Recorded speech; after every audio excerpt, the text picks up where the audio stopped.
Yeah, not at all, Um, not at all. Thanks for having me on, and no, mate, nice to see appreciate a you lot of jumping on. familiar names in the chat for sure. So I'll try to keep it as not boring as possible. I mean, it's a spreadsheet at the end of the day, but as Ben said, it's a really, really simple tool.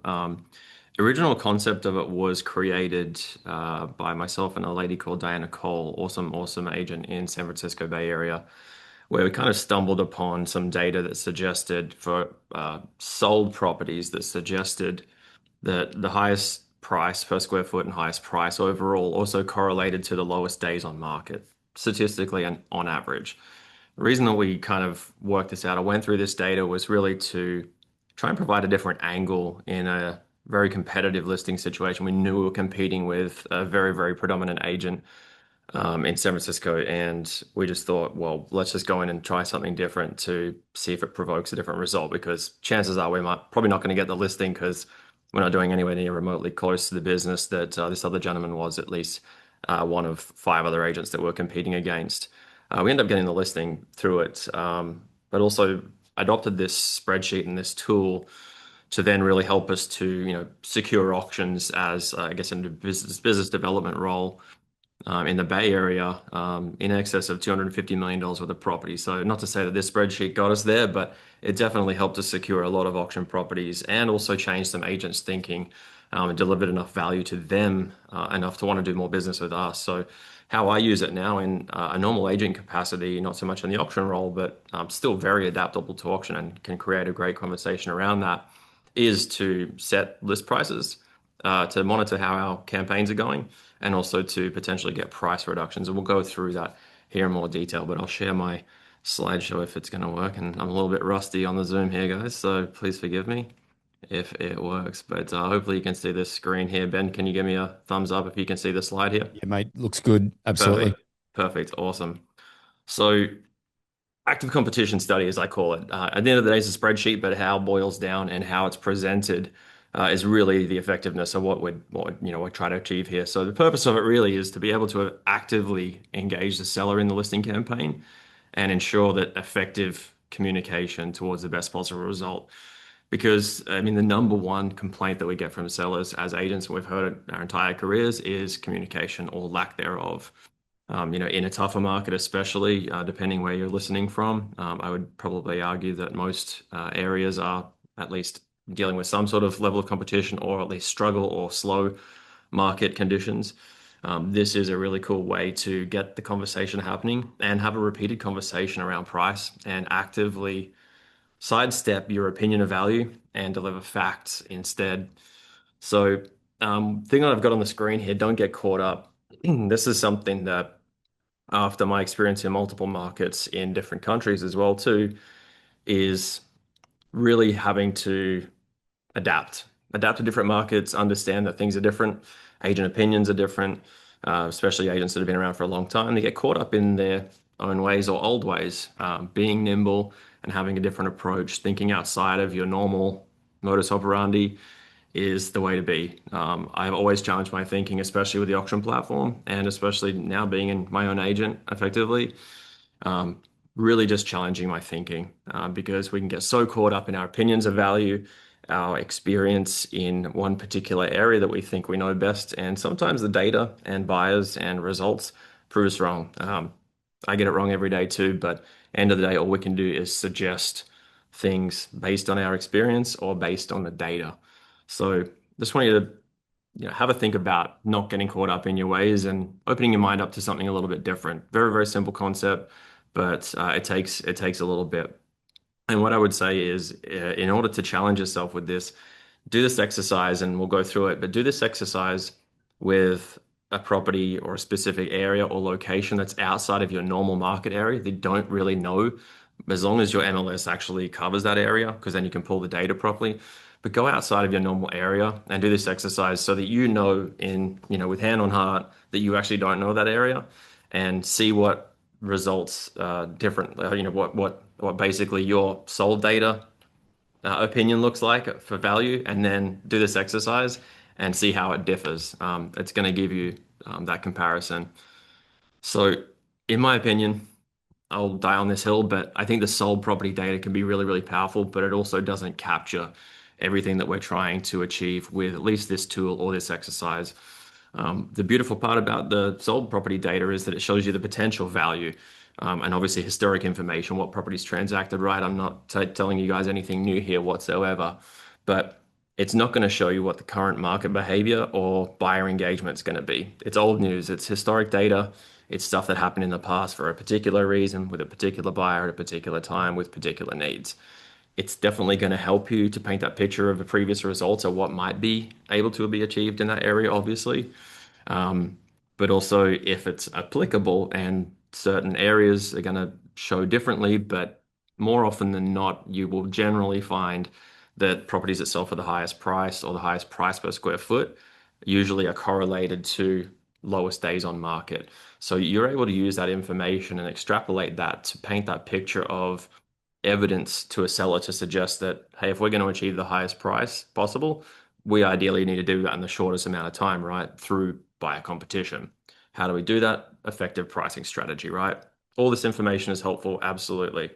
We can also see based on that sold data too that, with the average days on market for properties that sell for the highest price, whatever that average days on market is, we can use that as a point of, or I call a tipping point.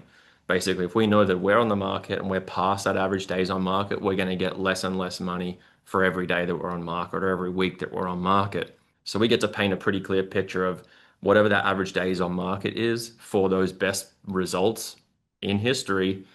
That's our point of no return. We need to have an effective result by that period, or we're statistically going to get less than the best possible results here, right?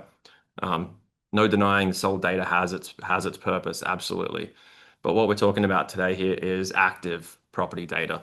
So data based on active properties currently in the market that this listing or any one particular listing or new listing might be competing with and will be competing with is probably the right word here. I see this as a far, far greater data point and span of information to really make effective decisions and education points to your seller in order to list the property for the right price, to self-check along the way, and also then to get price reductions potentially. So going through the list here, we're going to know exactly what that price needs to be to get the maximum attention even before we list the property based on this data. And this is something you can do from the outset. And I would challenge you to do that. I've got a great agent that I used to work with in San Jose, Santa Clara area, does a ton of business. She started using this for all of her listing campaigns. She would go in and basically have me do a active market study on a potential property that she was looking at so that she knew what the price needed to be and she would have an opinion going in. I would have my opinion, never seeing the property, just doing this exercise that we'll run through and how much that differs. And it was a big eye opener for her as well too. And it really changed things for her to, take her personal opinion kind of not out of the equation, but keep it up the sleeve, but use the data to project what she's really trying to deliver here to the sellers for maximum effectiveness of the campaign. Of course, again, you can compare the effectiveness of your campaign against others. There is nowhere else that I've seen in the MLS or anything like that that you can get this data to see how other agents' campaigns and other properties are actually performing other than information that's publicly available on Zillow. I've never really thought prior to this exercise of using Zillow, the bad Z word, to actual benefit for agents. And it's a free resource. It's the number one buyer portal. So why don't we use it? So we'll run through that here shortly as well too.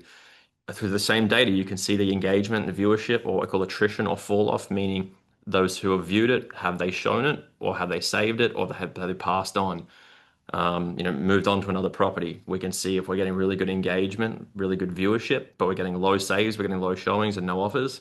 Attrition, we have fall off, and usually that's because either the photos aren't any good. If we're all doing professional photos like we should be fine. Property speaks for itself. It's always price, right? So we get to see people saying no. We get to look at that rate of fall off. We can also rank, as Ben was suggesting, rank the position of your listing against others. Now, this is the absolute crux, the sugar on top of this whole process that really gets that movement from sellers when they can really actually engage and see the facts instead of just your opinion. Also see what statistically it's going to take to get that movement based on that rank. We know exactly where that price needs to be in order to get that change, effective change. And again, sidestep your opinion, deliver the facts. So how can it be used? We're going to run through the spreadsheet here and how it's built out and how it looks and all that sort of good stuff. But what sort of scenarios can it be used? In a listing presentation, again, doing this exercise before you even go to a listing presentation. I would argue, some agents like to do a two-step approach where they go and see the house, feel out the client, get an understanding of the condition of property, some things that might need to be taken care of, or how it varies compared to the comparables. Is it nicer? Is it uglier? Is it this? Is it that? But to give at least a range of data before you go in, you can see what else is on the market, of course, and rank the property potentially. If you want to put your opinion of value in that ranking sheet before it's listed, you could see where it's going to pop up. And that might, only encourage you to do this exercise even more often or in more depth.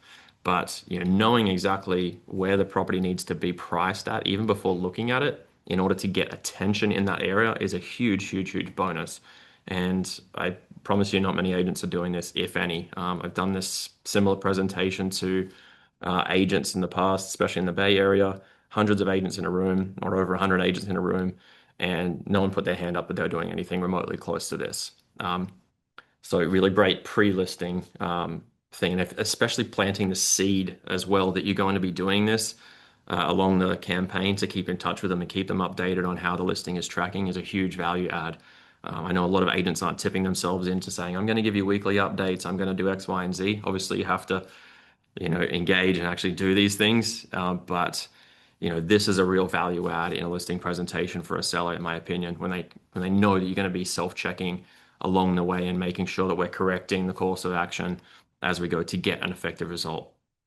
Doing that self-check along the way. You can use this as the basis of your, Monday, weekly seller update. Add that in with your showing feedback, but the feedback's great, but let's get price feedback. If we can't get price feedback because you've got no showings, let's use the publicly available data on Zillow and viewership and save ratings to rank our listing versus other. There's one way or another, or both ways in combination. You can deliver the message that needs to be delivered in order to get the best possible result. And this is what we're all here for, right? We get paid a ton of money to to get results for sellers. And if you're wanting to do the right thing, this is a great way to do it.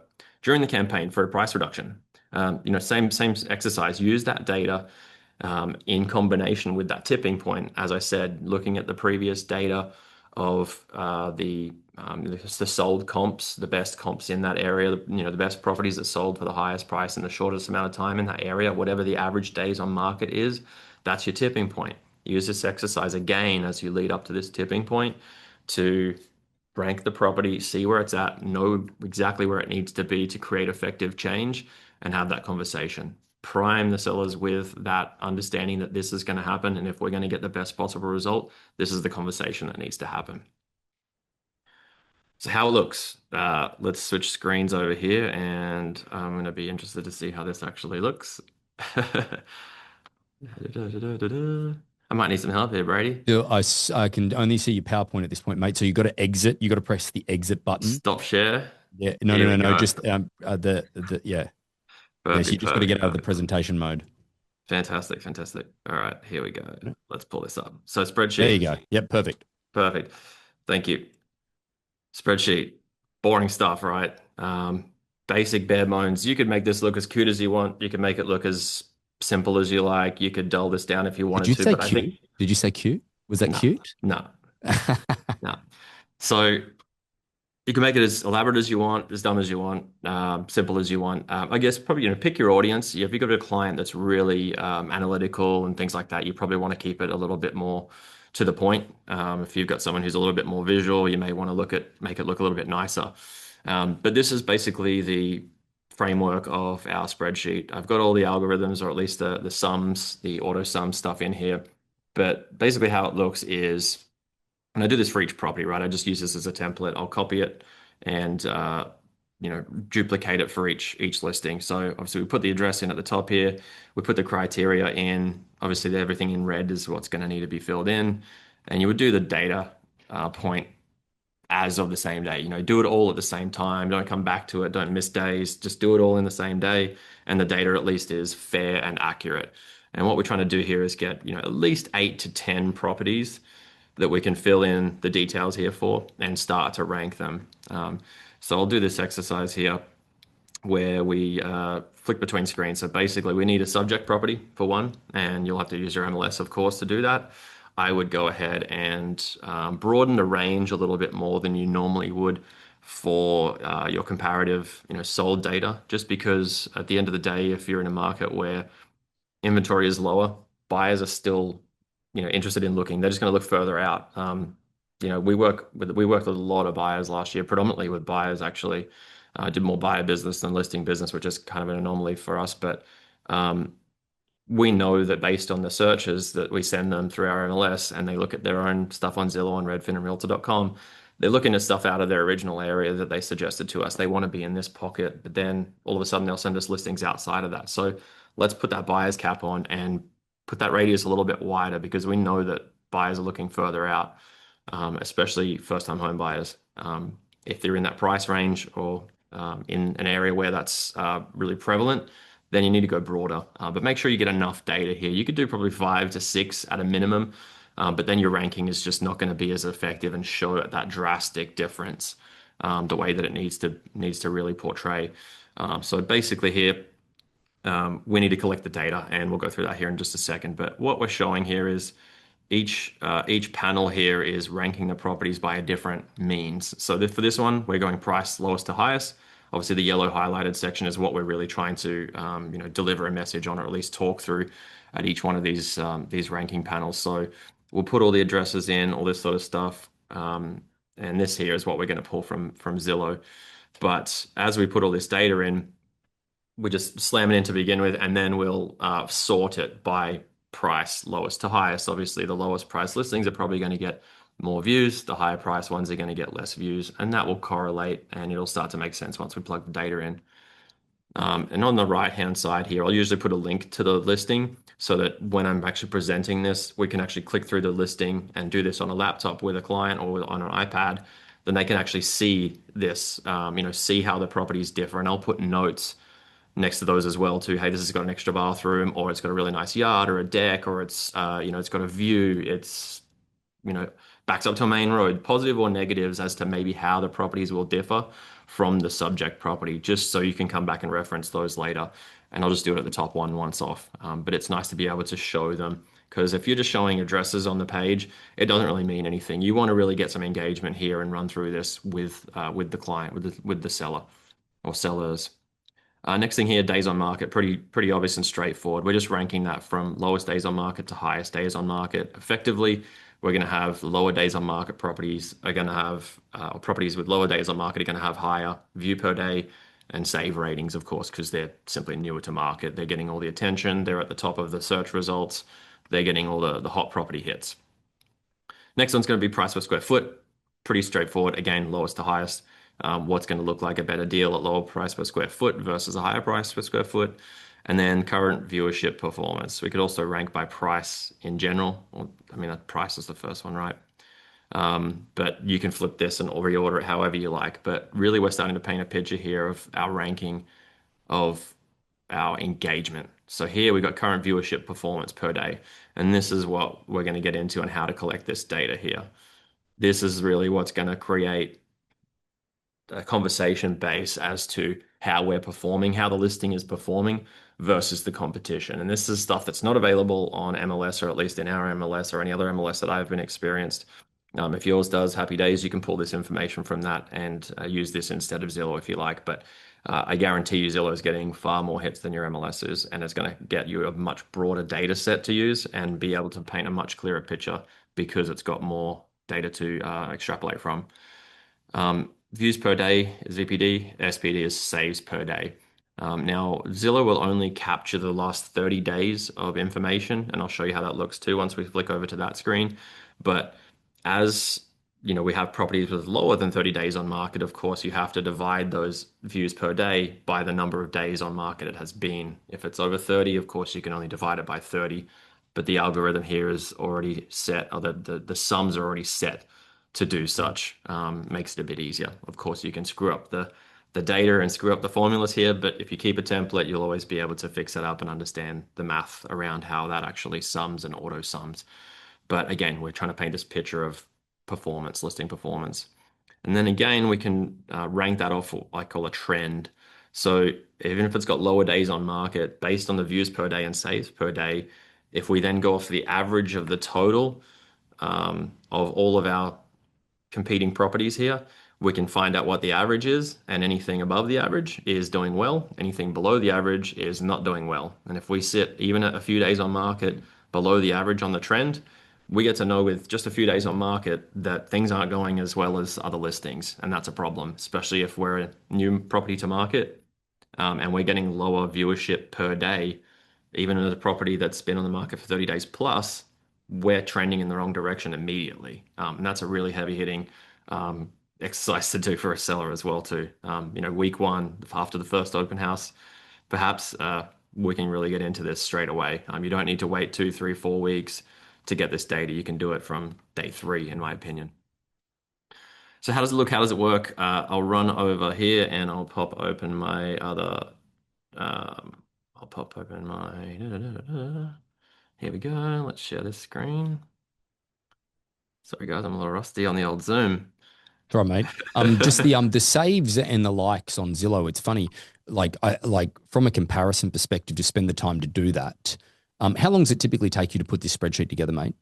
Honestly, the hardest part is just flicking between the screens and copying and pasting. But I'm like a keyboard shortcut master. I'm like Control C, Control V, copy paste. Um, I actually have like another little power tool that helps me copy and paste stuff and open browsers up. I can just basically copy an address from, and you can set this up if you have a Mac.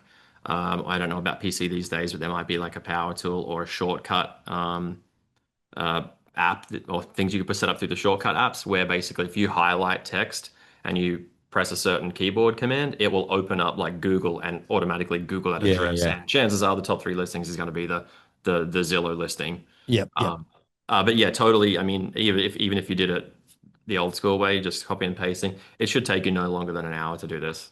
Cool. Good deal. And if you can have an hour to do a seller update each week, then maybe you need to, engage an assistant to do that or something like that. But yeah, it shouldn't take you more than an hour. I can probably smash one out in about 20 minutes. Cool, mate. Yeah. So obviously, we'll go into this is our MLS here in Portland. Basically, we want to start with finding a subject property, right? So I'm going to go ahead and just here's what I prepared earlier and go into map range. I'm going to paste in my subject property here and hit go. And this is basically the area I'm trying to look at here. So let's say this is where I've got a listing coming up. And this is actually a listing that we got a 10% price reduction here after day 14. Oh, so this is a listing you've already had, is that right? Yeah, it's almost sold and closed, but this was just an Perfect. example that's my spreadsheet example is going to show you guys as well too here. But obviously, I want to look at the data here. I really only just want active stuff. I don't care about solds. I literally just want active stuff here, and I want residential. We're going to make sure we're right with that. Property type, we're going to do detached homes because this is a detached home, a single family home. We don't want condos or anything. Again, you've really got to be fairly comparable here. Um, Adding in the criteria. So we'll go, bedrooms needs to be 3+, but bathrooms, we want to have 2+, and we want to go price range. Let's say I don't want days back price change. I want price range. Let's go 400 to 600. So determining price range is kind of like, how do you do that, mate? Just based on what you believe is a appropriate range for this property, Yep. yep. Yep, and I'm probably going to go 50 to $100,000 either side until I get the data that paints the right picture. Especially if I'm going into a new listing presentation with a seller they haven't met yet, and their expectations might be far greater than the data suggests, and that's okay. Yep. But we need to do this exercise to have them at least feel that if there's a world where that price may exist for that property, we've got the data that captures that. So I'd rather have more data at a way higher range that doesn't make sense, and then trim that down once I get enough search results for the spreadsheet. So if we go here, I'm going to say, you know, I would say, any particular agent might do a little swing like this to say, this is kind of the community here. This is all the data that's relevant. If I pull this out of the way and I go count, okay, I've got zero listings in the active market. So pretty tough. I got to go a little further out, right? And I know that there's two here. What if I go and open this up a little bit more? I'm starting to go a little bit further out, but still within the same school range. What have I got here? Now I've got four. You know, tough market. There's not a lot of stuff here available, but hypothetically, this is going to be our range, right? As soon as I hit search, um, let me Now, just for you, scroll mate, this out. Just knowing Tyguard, because I think that that's one of the things. I like the reality. The reality is that you said something earlier that I thought was very interesting. Do it in an area that you don't know. How Yep. often do you believe? How often are you surprised? I think you might have mentioned this, but how often are you surprised by what you find, considering that you know Portland pretty intimately now? Is that like how often are you surprised with what you've found from a price perspective with what has happened? I'm wrong more often than not. Yeah. Which is interesting though. That's because I think that opinion of value in a particular market and your knowledge of a particular market actually can stand in the way of value. Like I know, like a great example of that is that a property sold the other day down the street from Calistria. I'm like, wow, that's an amazing price. But then another one sold the other day that I'm like, oh, that was too cheap because like I'm swayed by the area because I'm invested into the area. If that makes sense. Yeah, yeah, 100%. And you know you're going to get this because it's lower inventory, right? And depends on your market, obviously. If you've got much higher inventory, this is a so much easier process because you're going to have tons of data, and you know do up to 15 or 20 properties if you want, if it paints the right picture Yep. to get that result. But let's just do it off here. I mean, I'm just showing you how we get a range, and then I search, right? Very simple stuff. Everyone's done this 100 times, but here all I'm using is the addresses, and I can pull this data into the spreadsheet however I want, but effectively, I'm just going to go here and copy this big leaf drive in Tigard. I'm going to go ahead and open my Zillow screen. I'm going to paste the address in here. I'm going to hit go. And here's where I get to start pulling all the data. Yep. So if I go to, I think just to address one of the comments in the chat from Colin, Colin is an appraiser as well as an cool, agent. Colin, just to make sure, mate, we're not looking at anything to do with sold data. It's just active data from a competition right now. So again, sold data in this situation, and I personally do believe what Shannon said is that it's relatively irrelevant. Because again, especially in this market at the moment, a good example of that, Colin, is the auction that you and I did together, mate. You and I, you know, if you looked at the comparable sales, we it would mean, hey, we should get this number, but ultimately it didn't, just because the market moved so quickly at that particular time. cool. All right. So now you guys should be seeing the spreadsheet here. Yep, I'm just going to go ahead and paste the address in here. yep, And then I'm going to slick back. Obviously, I'm just alt tabbing. I'm just switching between screens here. I mean, the easier way to do it once you've got that listing up is copy all of that, switch back to your spreadsheet and paste in here. I'm going to go in here and go price, switch back over, paste that in here. mhm, I'm going to leave price per square foot because it's going to do the calculation for us the way that I've got the sum set up. yep, And just go ahead and fill in, you know, three beds and hover over this because it'll tell you that it's two and a half bath, not three bath. It'll always round up. So just for clear comparison, best way to do that. So we're going to go three bed, two bath, square foot. If we go like this and we paste that in here, this automatically sums to 350 a square foot. So we don't have to do that calculation each time and, you know, yep, divide 530 by this.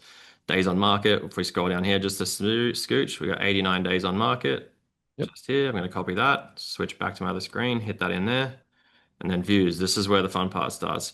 So if we hover over this, we can see only the last 30 days it's showing.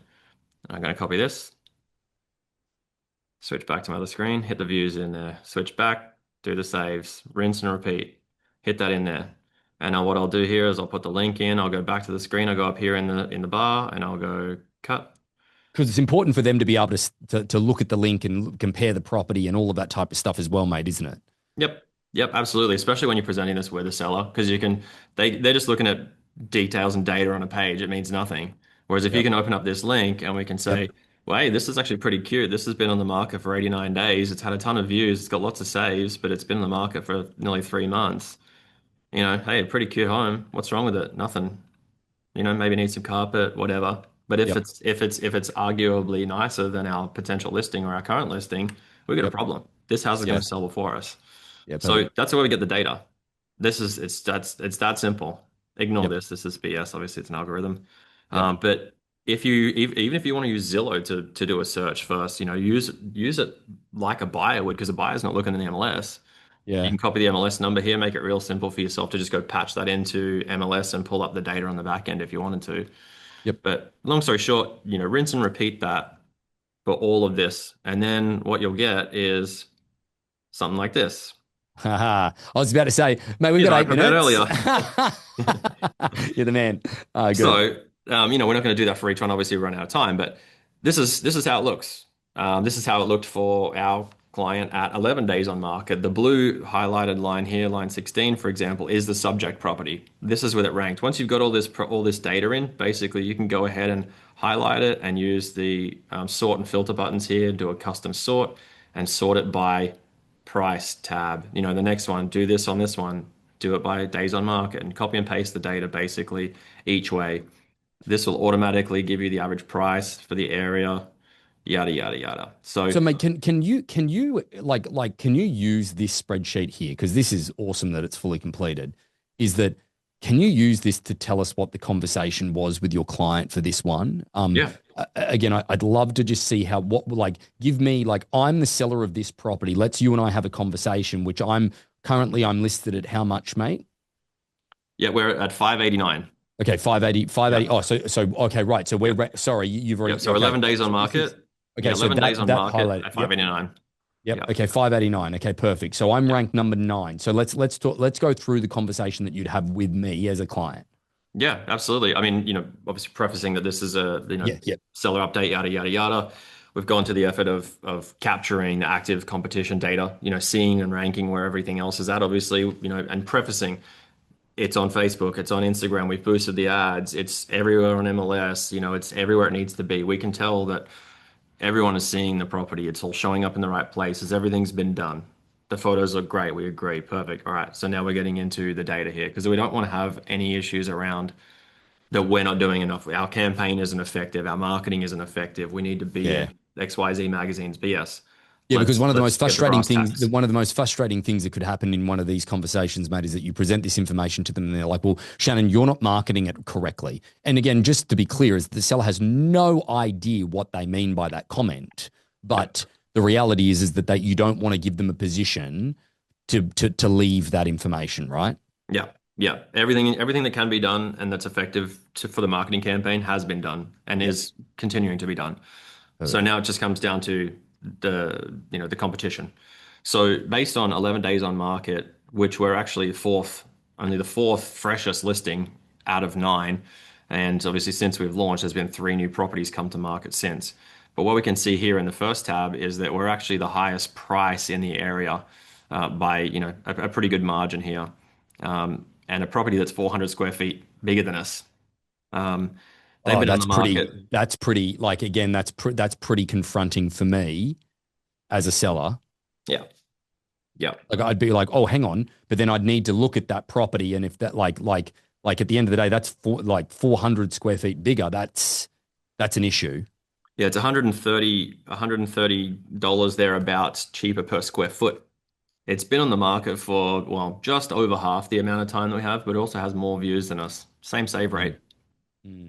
So this is just one Okay. example. We're just looking at Catherine Street versus Karen Street here. Like this is just one example. So Yep. we're the highest price listing in the area currently. That's Yep. that's a problem.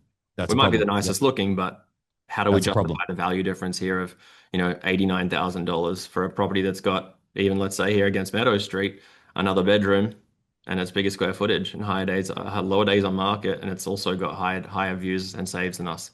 A A hundred, lot more almost saves. $100,000 at this price point is a lot of money. Yeah, that's immediately what I think. Even if I'm being defensive, I'm immediately thinking that's a pretty big discrepancy. Yep. Yep. Yep. So that's just on price alone. I mean, if we go off the average, we go here and we say, 589 minus 554,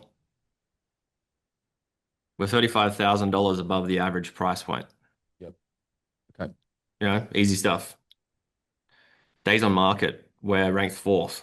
So we got 3 fresh listings that we've got to be concerned with here, even more so than the older days properties on market. And one of the things that I'm looking at there, mate, just from my perspective, is that I understand that things are priced, but 550 is not that far away from where we are. And At the end of the day, the 575 and the 4 and the 500, they have more views than what we do. Hmm. Like that's, yeah, okay. Yep. Yep. Yep. And again, just you're going through each days on market, like how we rank versus days on market. Like, we can't control this, obviously, but Yep. the sucky part is we've had three new listings that have popped up before us. Yep. And other than, Brittany Street, Brittany Drive, they've got higher views and save rates. We might suggest that this one sucks, but let's go look at the pictures and see why. And we can paint Yep. the picture as to why, why Brittany hasn't got a higher view than save rates than us for whatever reason. Yep. Maybe it's in a crappier area or something like that. We don't know yet. Price per square foot, same example. The average is 400. We're $70 a square foot over, or close to 20%. We start, doing the math out on this versus the average. And you could put another tab here that auto sums and calculates how much different are we above or below the average. Because Yeah. it's just, if people look in this area, they're going off averages too. Yeah, for sure. Here's where it really starts to paint the picture. We're effectively in fourth as far as views per day performance goes. So based on 11 days on market at 674 views and this many saves, we're getting an average of 61 views and almost 5 saves a day. Yet these three properties above us are getting close to double, if not quadruple, the views per day and saves per day. So That is so arguably, that is so interesting that as far as the properties are concerned with days on marketplace, whilst yes, there's going to be more interest in the early stages and we would be on the decline the longer we're on the marketplace, that again speaks to me a fair bit. yeah, yeah. So again, you can go ahead and start coloring all this stuff if you want, like red is bad, like you're Mm. just, visually changing how this really appears. But you can do whatever you want with it. Obviously, it's adaptable. Excel's cool like that, but we can nerd out on this all day if you want. But this again, it's just the core of a conversation as to why. And now we go off the trend. The trend being views per day, saves per day in combination versus the average views per day and saves per day rate. If the average is 70 and we're only getting 61, we're 13% below the average. We're trending downwards at 11 days on market. That's a problem. So then how do you like, because we're going to dive into this in my session that I'm doing next, but how do you bridge that conversation, mate? Like in this point of time, because it's all good and well to do the data. At what like because you and I have been in enough living rooms and had enough of these conversations on such a volume that there's often a good time to push as politely firm and to say, guys, price is clearly the problem here. But if you're with a seller and you're doing this for the first time, I can see that there could be a level of denial where they might need a few days of digesting this information before you go, guys, where are you? Like nothing's changed over the last couple of days. I presented you with this information. I believe it's time to adjust our price in order so we don't get too far down the rabbit hole before we can't come back out, so to speak. Yep. What is your approach in that situation typically? Set it up from the start at the listing presentation, or as soon as you're really getting into the point of we're going to list on X date, and revisit these comps. If it takes you a month to prepare the property or for the sellers to clear it out, get it staged, all that stuff, revisit this a few days before market or the day before you're going to launch it and go, are we sure on this number? Because has there been, like we found with that listing, after just 11 days on market, we got 3 new listings just a few days in. Yeah. Yeah. Yeah. And that changes the whole landscape. Let's do this again. Because if we go back with this price, guess what? We're going to end up in that same position. Yeah. We couldn't deliver that news for this particular client because they're away. But, we're straight back on top of it there at day 7. And then day 11 was, hey, we're past now the average days on market at 11. That's why we're doing it at day 11 to go, we need to change. We need to change. Yeah. Otherwise, from that listing presentation, the average days on market for the highest sold prices and the highest price per square foot is 11. We'll have an understanding that if we're not sold before day 11, we're going to do this and we're going to have to create effective change.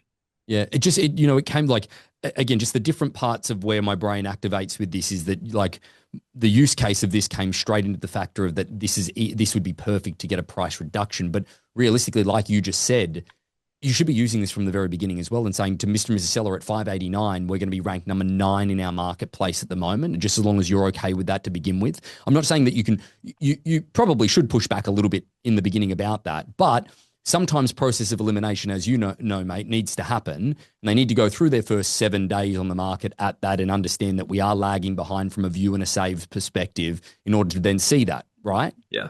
Yeah, 100%. It all comes down from the setup. You got to talk about it and commit to doing this to suggest that if you think especially the seller's expectations are higher than the market's going to tell you, Yep. versus your opinion or the data.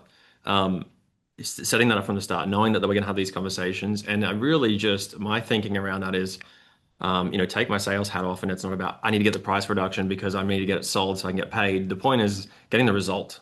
That conversation, the difficult conversation, comes from a desire to get a result for the client. And not Yeah. having these conversations, you are not doing the right duty by your client, in my Yep. opinion. Yep. So, lean into this exercise is that I'm trying to get them a result Yep. and let the data speak.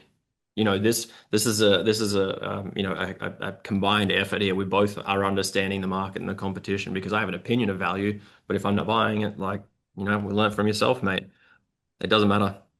Yeah, no, that's right. Yeah, and again, mate, I die on the same hill as what you do in that sense. Is that an opinion of value doesn't matter unless you're stroking a check. But can you just walk? I think it's important, even though we're cutting into some time here. I'd like to give people a bit of an understanding of the dynamic of you, John and Holly. But and the reason I want to say that is that John's been he's a veteran agent in that marketplace for. I'm going to probably 30 offend him plus here, but years. 20, yeah, I was going to say 25 plus years, but yeah, 30, probably 50. He looks like he's been doing it for 140 years. But He's anyway, don't 60 tell. on Friday. What a Ah, legend. Johnny, 60, mate. You look 70. It's a hard 60, isn't it?